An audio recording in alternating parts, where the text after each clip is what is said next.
Perang Rusia-Ukraina adalah konflik berkepanjangan yang telah memakan korban dan merusak kedua negara sejak dimulai pada tahun 2014. Konflik ini memiliki sejumlah penyebab yang rumit dan mendalam, termasuk faktor sejarah, politik, dan etnis.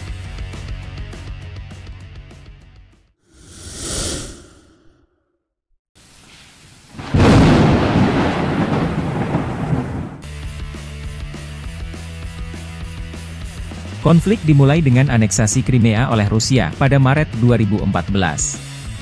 Penyebabnya antara lain adalah keinginan Crimea untuk menjadi bagian dari Rusia, serta perasaan nasionalisme Rusia yang kuat terkait dengan wilayah tersebut.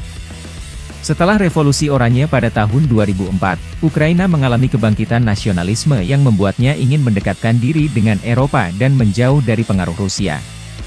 Hal ini menciptakan ketegangan dengan Rusia yang melihat Ukraina sebagai bagian dari wilayah pengaruhnya.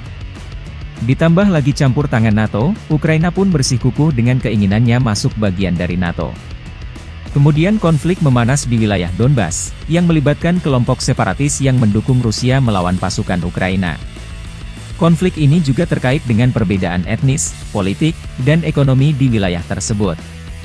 Ketidakstabilan politik di Ukraina, termasuk pergantian presiden dan perubahan dalam arah kebijakan luar negeri, juga berperan dalam memperpanjang konflik. Konflik ini semakin rumit dengan pengaruh eksternal dari negara-negara lain, termasuk dukungan diplomatik dan militer dari Barat bagi Ukraina, serta dukungan serupa dari Rusia bagi kelompok separatis. Ada akar sejarah yang dalam konflik ini, termasuk ingatan akan masa Soviet dan perasaan nasionalisme yang kompleks di kedua negara.